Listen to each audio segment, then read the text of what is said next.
So you might have heard Jeff joke last week when he heard the title of my sermon today that he hoped the answer was yes, because we're really close to Christmas. And it's a little late to maybe switch to something else. But I wanted to offer some alternatives just to get right out in front of it. So this is a depiction from the Middle Ages of Yule. So Yule tide, Yule logs. This is a Germanic holiday that predated Christmas. It's a pre-Christian holiday.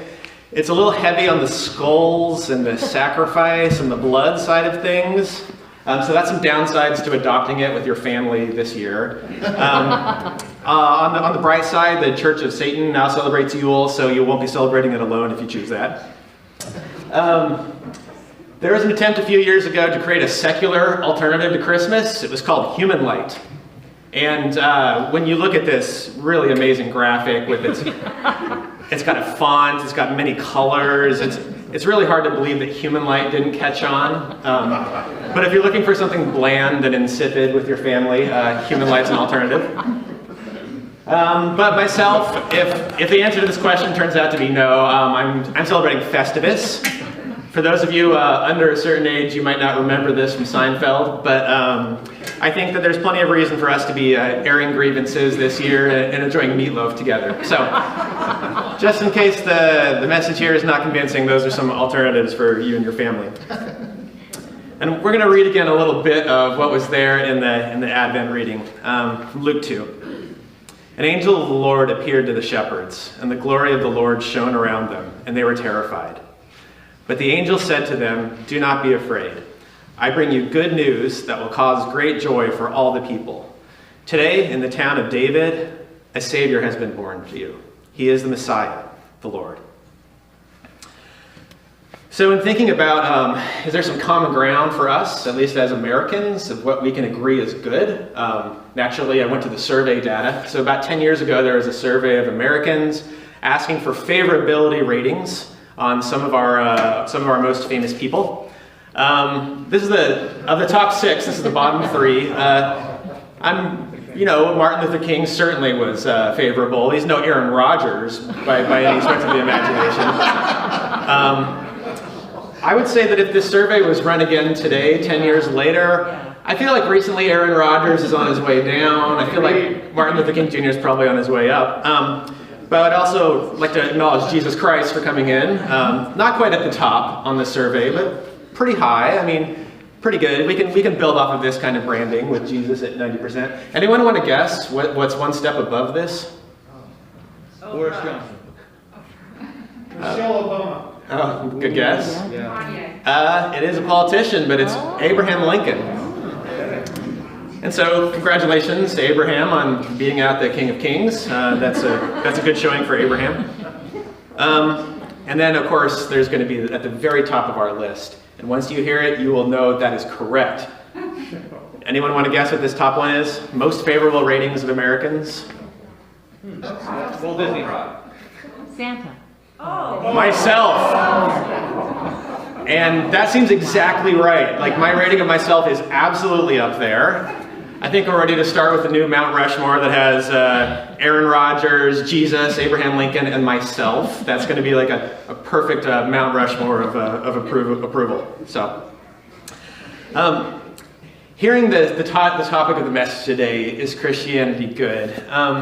You may ask whether that's an important or a pressing question, or is it as important as the question of, is Christianity true? And today I'm going to separate out those two questions of whether Christianity is good from whether Christianity is true. Because I think that they ask very kind of different things about what Christianity means in the world, what Jesus means in the world. But it's not to say the question of, is Christianity true, is not important, because it's arguably the most important question of our lives. The fact is that there can be things that are good but not true, and there can be things that are true but not good. So, for example, of something that may be good but is not true, think of the optimism of someone who's dying from an incurable disease, telling themselves, "I'm going to make it through, things are going to be okay."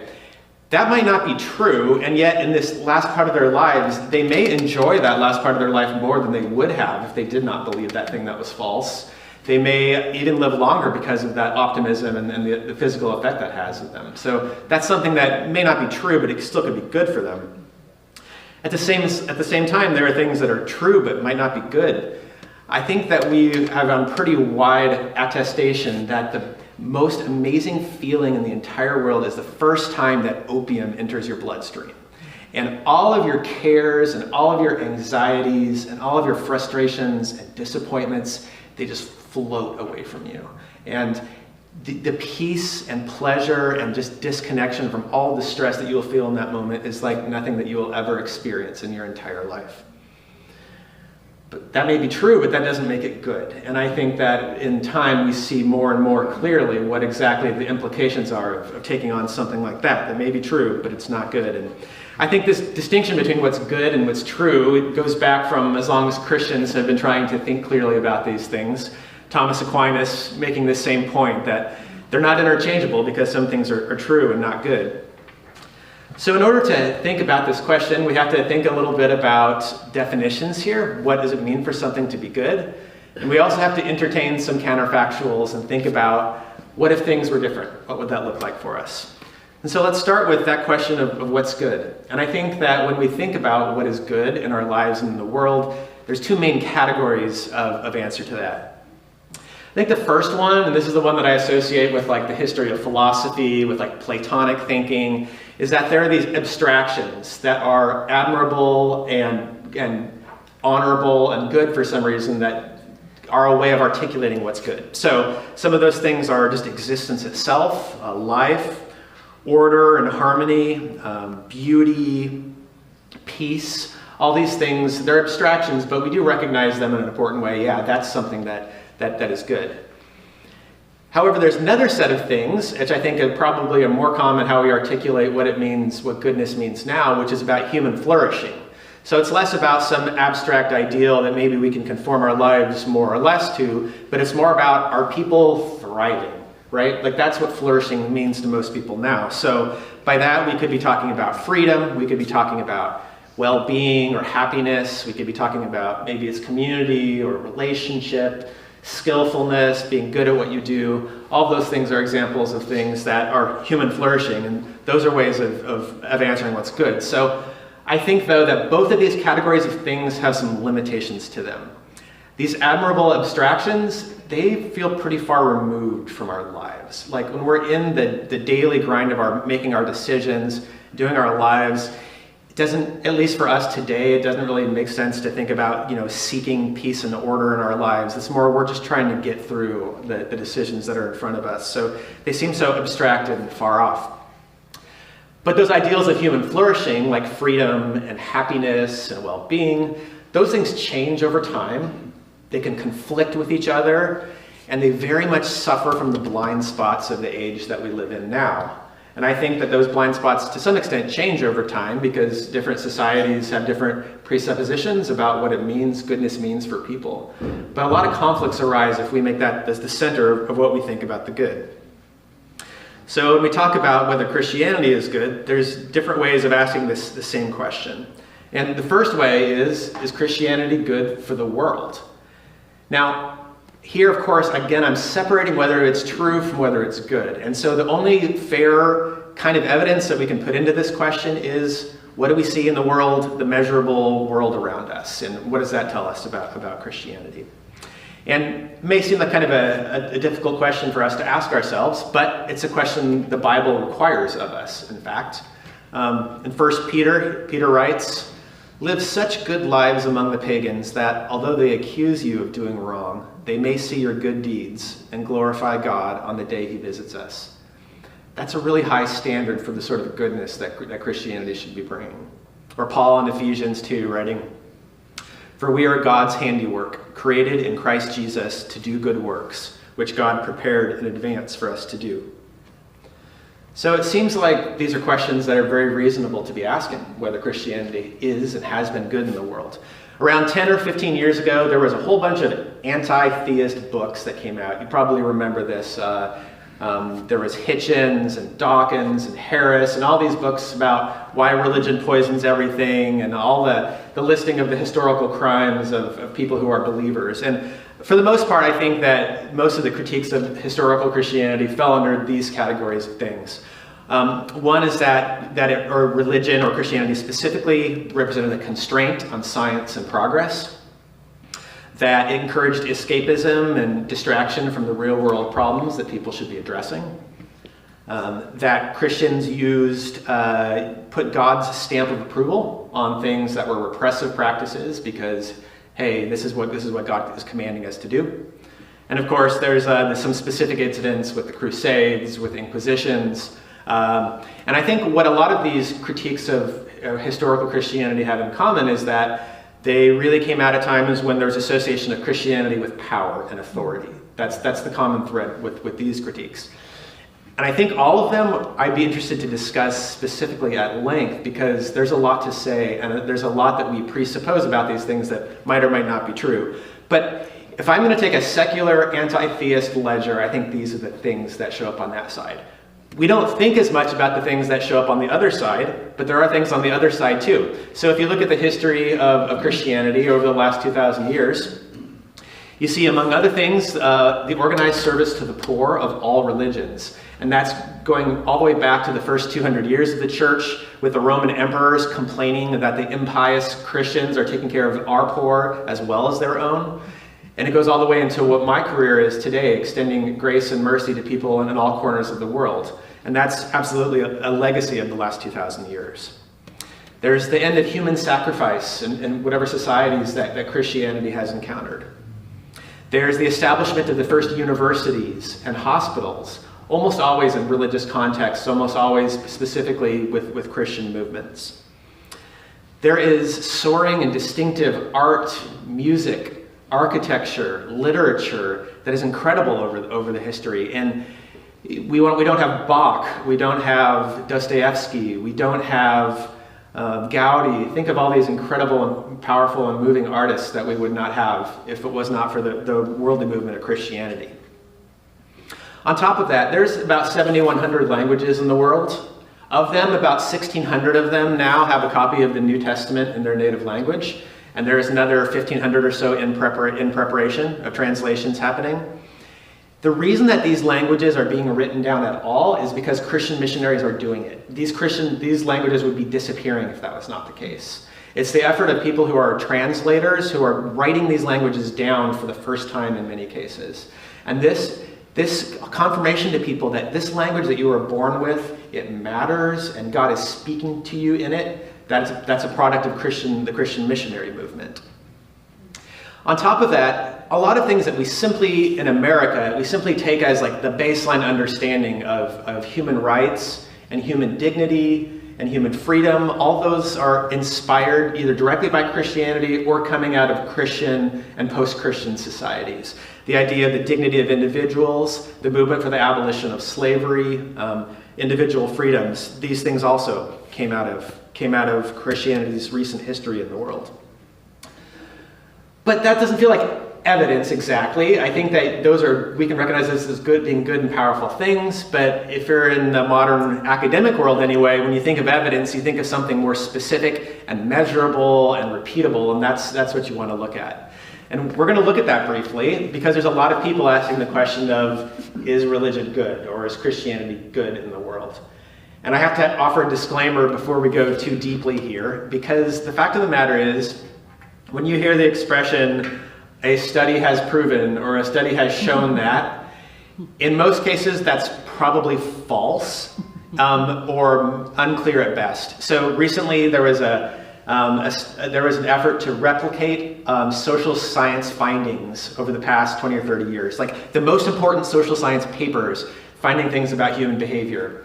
They ran 100 of these experiments back again. People repeating the experiments only replicated the actual result 50% of the time.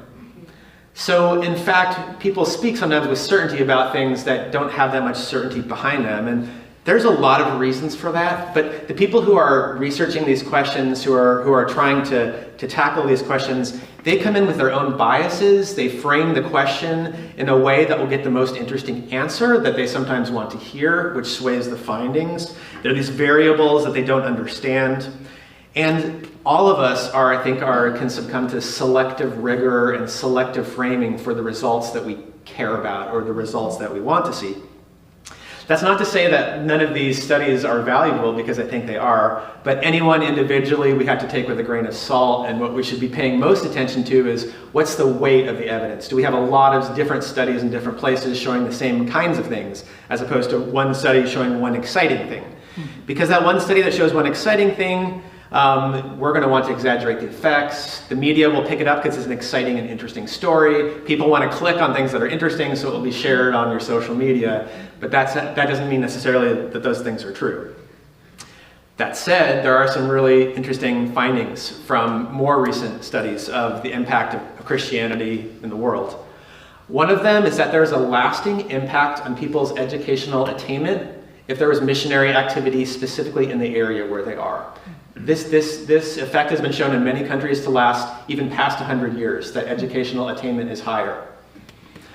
Another is with economic self-improvement. There's lots of evidence from different models that when there are evangelical values that are part of people's overall program of development, that their lives develop more quickly and their income grows. So not only this study in the Philippines that you see cited here, but also I'm familiar with at World Vision a program called Biblically Empowered Worldview. And we find that when we have this worldview program and we attach it to our economic development work, that people's incomes actually grow faster when they're also having the Christian training as well. And where that comes from is that people, as part of that training, recognize themselves as being created by God to do positive things in their lives and the world, and to do those good works. And that turns out to be really inspiring and powerful for people's lives. Crime, disorder, drunkenness. There's a study in Wales that showed that when revival happened, drunkenness went down, violence against spouses went down, crime went down. So this was an effect that these things got better when there was revival happening, and when the revival died out, things got worse again. It was a really clear demonstration of a practical improvement in people's lives. And then these last two are probably, I would say, the best attested of this list here, because we see them in all kinds of studies. One of them is that with personal generosity and engaging in the world, highly religious people are far more likely to be generous, and generous at higher levels, generous with their time and with their money. And that generosity includes not only giving to religious causes, but secular causes as well. And we've seen this in a number of studies asking the question a lot of different ways. And then finally, subjective well-being and life satisfaction. You know, these are these ideals of human flourishing that dominate our idea of what's good now. Well, we consistently see that the most committed believers have happier, less anxious, and more meaning-filled lives. Now, that doesn't mean if you are feeling anxious or not feeling happy that you're doing something wrong, but that is to say that there's a measurable difference in people's self-reported quality of life when they're serious believers. So these are all really practical things. And to sum it up, this is a quote from arguably, I would say, one of our foremost public intellectuals who probably none of you have heard of. His name is Tyler Cowen. He's an economist. And he wrote this: "Religion is underrated. America is becoming more secular. I believe that this is part of our social breakdown. And as conditions become more volatile, we will need some kinds of religion more than in the last 10 or 20 years. Religion gives you community. It gives you comfort. It hedges risk. It gives you a faith in the future. You believe in something greater and more glorious than yourself. The more volatile our times, the more useful that is." So a good question to answer after hearing some of this is that compelling? Is that enough? And the reason I quoted Tyler Cowen there is that for him, it's not. He's not a Christian. He's not a believer. He believes strongly in the utilitarian argument that Christianity is good for people and that religion is good for Americans, but he himself is not a believer. And the evidence question for him about the goodness of it is for him separate with the truth question. And I think that that's an important point that we'll circle back to. Another way of asking the question of, is Christianity good, is it better than whatever the alternative will be? And there's a lot of ways of looking at that question. There's ways that when we can look at societies before and after Christianity is growing, whether because it's replacing pagan religions, or whether because it's a time of revival or replacing secularization. Or you can look at places that are becoming less Christian, either because they're secularizing or they're converting to a different religion. Those are some of the ways we can think about this. And I'll just quickly say now that in the United States, we talked about recently, we're in an era of secularization right now. And I think that we are starting to see some practical examples of some differences that are coming with secularization. One of them is, think of the modern Black Lives Matter movement and the contrast between that and the civil rights movement that was led mostly by black pastors, and some of the differences that we felt and perceived there when religion was not at the forefront of that movement. Or looking at a different angle entirely, think of our first encounters with the post-religious right and what the right looks like in this country separated from faith. Because I think that we're starting to see that now, and people who have been really unhappy with the religious right in this country may be kind of shocked by what will replace it. So from our own context, I think that those are the kinds of questions that we can ask that build into our body of thought here. But I still feel like we haven't asked any really important questions of ourselves, and that's where these questions land the most. And another way of asking that is our third form of the question of, is Christianity good for me? Separate from whether it's good for you, I have a lot of perspective about myself on this. And I have a sample size of 1. I'm terribly biased. I am absolutely prone to exaggerate the effects here. I have all those things that you want to take with a grain of salt. I think I'm subject to them. And yet I wrestle with this all the time, and I have insights about myself that I will never have about anyone else because of that. And I want to just highlight some of those things. Like, if I think of this counterfactual world of myself without Jesus, here on earth, who am I? And what are some of the differences? Here's a few things. You know the marshmallow experiment, where they take like a 6-year-old kid and they put him in a room, they put a marshmallow in front of them, and then they say, that marshmallow is still there in 5 minutes, you can have 2 marshmallows. Then they walk out of the room and they see if the kid will eat the 1 marshmallow or if they can hold on and get 2 marshmallows. I'm a 1 marshmallow person deep down. When it comes to like the pleasures and the good things in my life, I really want them now, and I want to enjoy them now.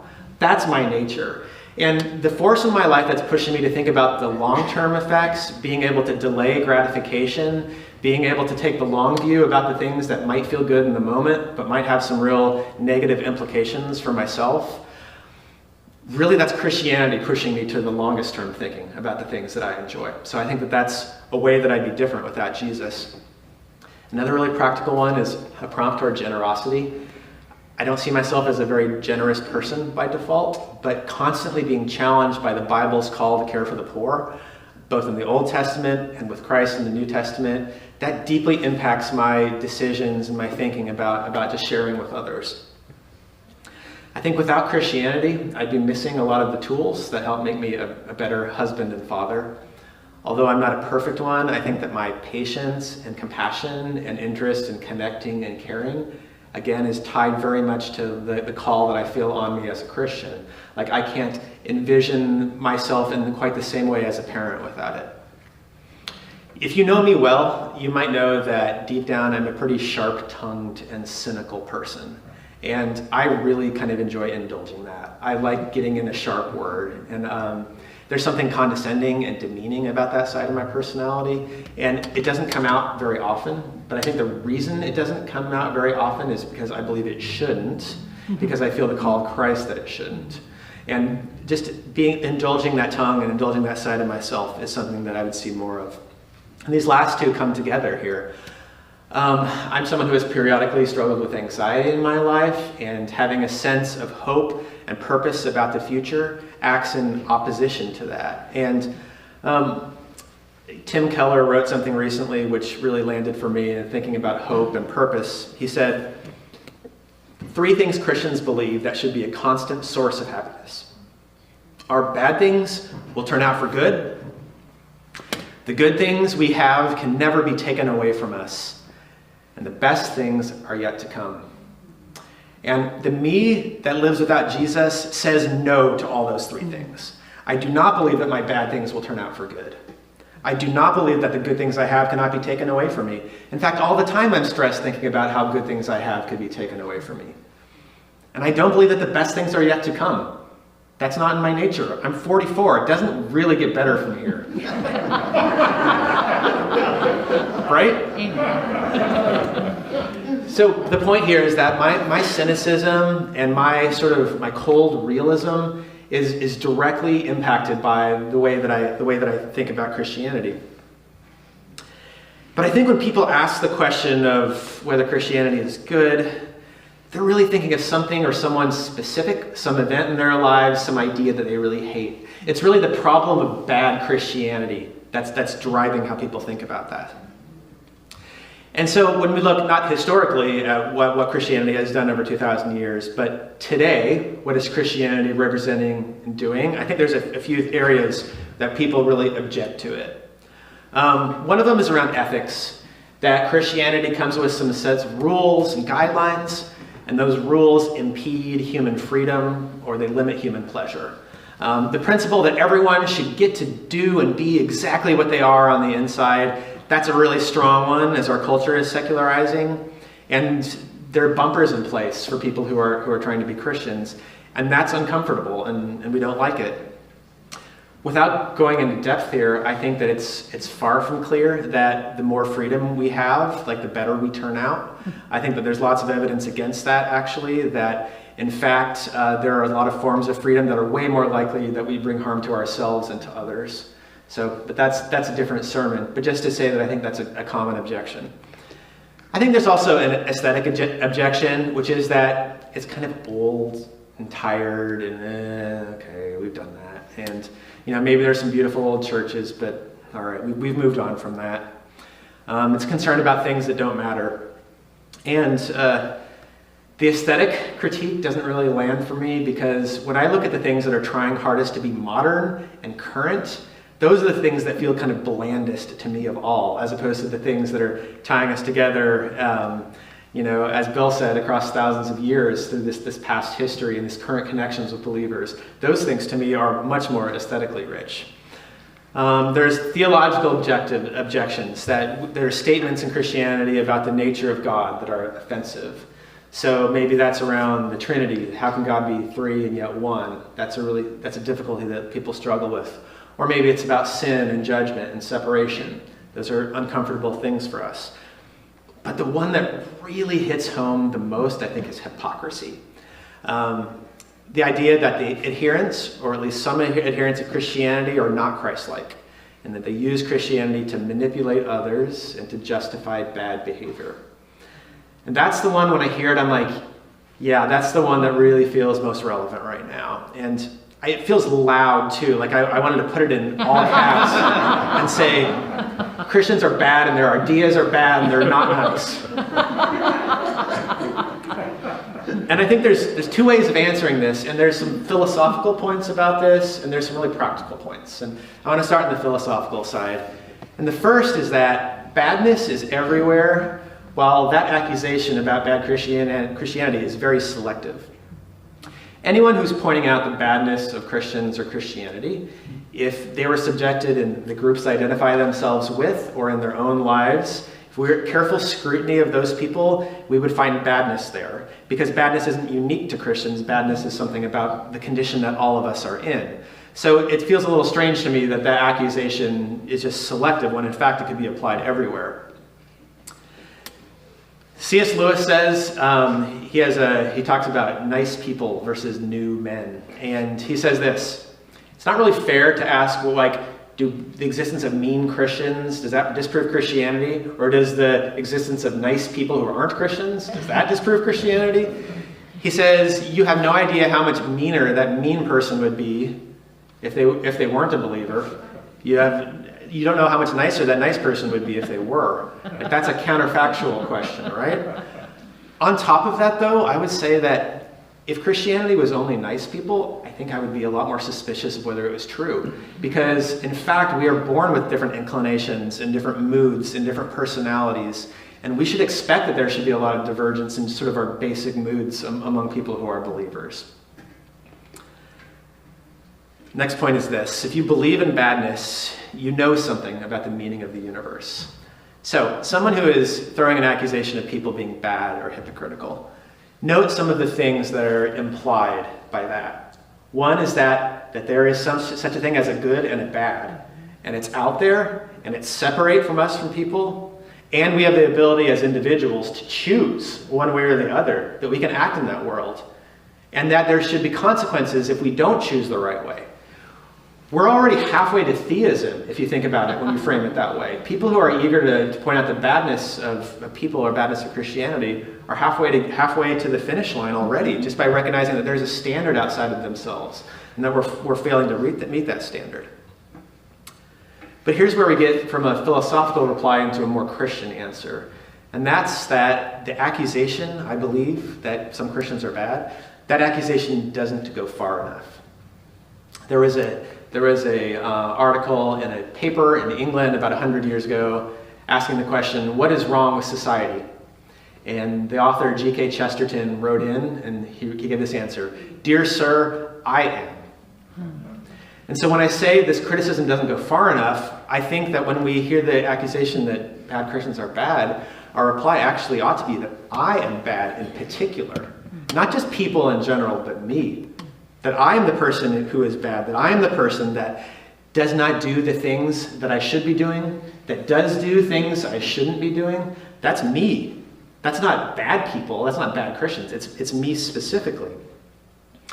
And we have to land on something really practical here, which is that hypocrisy, when it's called out, boy, that's something pretty close to the Spirit of Christ. Because if you look at the New Testament, Jesus has so much kindness and gentleness for people of ill repute and people who are doing bad things and people who are lost and people who are broken. But wow, he has some hard words for the religious leaders. And he has some hard words for people who are being hypocritical. And here I am today preaching, and I was thinking about that. Yikes, because this puts me right in this dead bullseye of hypocrisy. For saying one thing and doing a different thing. And there should be so much humility for us in that when we see what Christ's worldly encounter with hypocrisy was, how he felt about it. But I would challenge us on top of that, it's not just about conceding or rooting out hypocrisy among other people when we find it. It's really about identifying it in ourselves, much more than finding it in other people. And of course, this is in keeping with you hypocrite, take the log out of your own eye before you take out the speck from your brother or sister's eye. Like that's the spirit of that hypocrisy. But when we hear that, we should probably hate hypocrisy. Not probably. We should hate hypocrisy more than people who declaim it in us, who aren't believers. We should be just as passionate to root it out, but especially in ourselves. And that should be something that, in humility, should just give us a lot of quietness and an accusation of hypocrisy. And the second really practical point is this one. What is ultimately convincing? I feel like I could make a really strong, long intellectual argument about goodness and badness or about hypocrisy. But in fact, it's probably not going to win people. Even your conversation at the dinner table, let alone your message, your thread on the message board, you're not going to win that way. What ultimately is convincing and transformational for people is how we live our lives. And that's the most practical, real-world, flesh and blood expression of a response to hypocrisy. Because people who are actually in our midst and sharing our lives with us will have a very different impression from what they hear in sort of some ethereal and abstract way. And the reason why is because they're encountering Christ, because Christ is working through us. And that's how we be gospel forward in responding to hypocrisy, is that we live out our most convincing lives in how we treat each other, and how we admit hypocrisy, and how we admit our failures, and how we share love with others. As we end here, I want to turn back to the moment where the angels are appearing to the shepherds. What's happening here is a very different shape of goodness than what we're used to seeing, and I want to highlight a couple of those ways. Here they are, they're terrified, and the angel's saying, "Don't be afraid, I bring you good news that will cause great joy for all the people. Today in the town of David, a Savior has been born to you. He's the Messiah. There's a few things about this kind of goodness. This is a really hopeful one for me. You know, in the gospel story, in the story of the incarnation, there are a lot of people who are waiting, right? So, you know, Mary was waiting, Elizabeth was waiting, you have Simeon in the temple waiting, who we'll meet later. There's lots of people who are waiting. But there's also people who are not waiting, like the shepherds. The shepherds are just at work. Like, they're literally just watching sheep. They're not there to wait for the Messiah. If they have any sense of it at all, it's maybe some sort of political sense of being freed from the yoke of Rome, to the extent that they have any kind of thought about it at all. But they're not waiting. And to me, there's a lot of hope in that, because this is a great illustration of the good news not depending on us.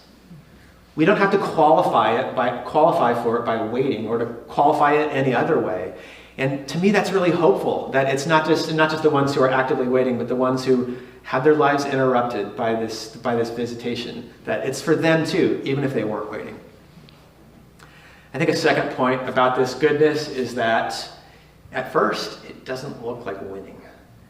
And, you know, we've talked before about how in the incarnation, the idea of the Messiah was supposed to be this worldly, powerful, justice-bringing leader. And in the end of days, he is that. But in the short term, with how he appeared at Christmas, it didn't look like winning. I don't think a lot of us look at a tiny, helpless baby in a barn and think of victory, and think of triumph, and think of crashing down our enemies. And yet, this is how Christ appears to us in this form that is so weak and helpless. And I love how that both subverts our expectations. Like, that's not what we would expect from God's appearance in the universe. And yet there's a goodness that I can sense there, that I feel there in coming in this sort of humble and gentle way. Third point about this goodness is that it's from above, but it comes in flesh and blood. And the incarnation, as we reflect on it over Christmas, the idea, think about the history of the Jewish people, right? No one of that time was more aggressively monotheistic than the Jews. All of the things that they had been taught about God and taught about each other were that there is one God above all, and God is separate from us. No one understood that better than the Jewish people. The idea that a God in flesh should appear there, happening among Jewish people, is really astonishing when you think about it in that sense.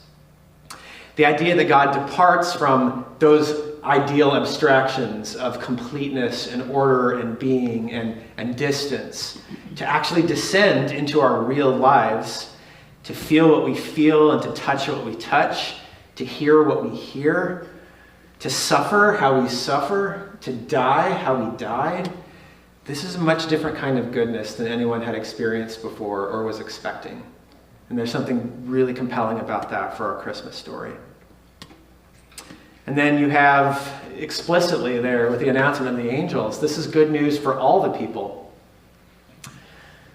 This isn't good news for just people who understand it, or for people who are waiting for it, or for people who happen to already be nice, for people who are a certain color, or a certain gender, or a certain age, or a certain personality. It's the exact opposite of that.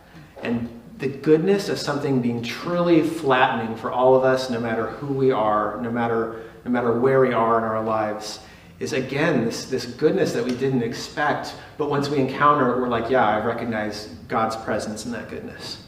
And then finally, I separated the question of goodness from truth today, because I thought that the question of whether Christianity is good is a different question from whether Christianity is true.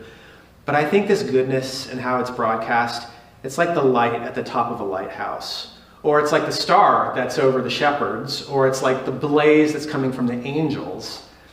This doesn't answer all the questions. This doesn't tell everybody everything they need to know, just that there's a star above us, right? You have to follow the star. You have to hear the angel. You have to dig deeper into what's the implication of this astonishing thing that you see happening. So in that way, the goodness of the incarnation serves as like a light at the top of a lighthouse. It gives us direction. It gives us connection. It gives us something to seek out and seek towards now that we know where the coastline is. And I think that ultimately that's the sense in which goodness actually comes first, before truth for most of us. Because for most of us, it's going to be an encounter of Jesus people. That's going to be the first thing that's convincing in our lives, really deeply convincing about Christianity. Or it's going to be the love of other people lived out in community. That will be what's transformative for us. And the truth, in a sense, comes behind it, because the good is what really lands in our hearts. And so, as you celebrate Christmas this week, I think that it's an opportunity for us to celebrate just this incredible goodness that appears in the incarnation, and seeing that God's truth does good not only in the past, not only in the here and now, but in the future in this way that is humble and transformational and is not what we would have expected. So let's close in prayer.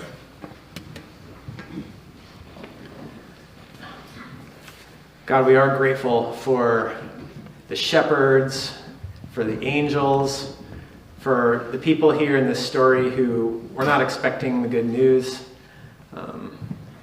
We're encouraged by that, God, because we often don't. God, we're encouraged that this good news is not a good news for the good people. It's not a good news for the people who are already nice. It's not a good news for just the people we like. It's the good news for everyone. And that is so humbling and so hopeful. And so we celebrate your birth and pray that this Christmas season will be one where we are deeply, deeply connected to your grace for us as expressed in that goodness. Pray this in Jesus' name. Amen.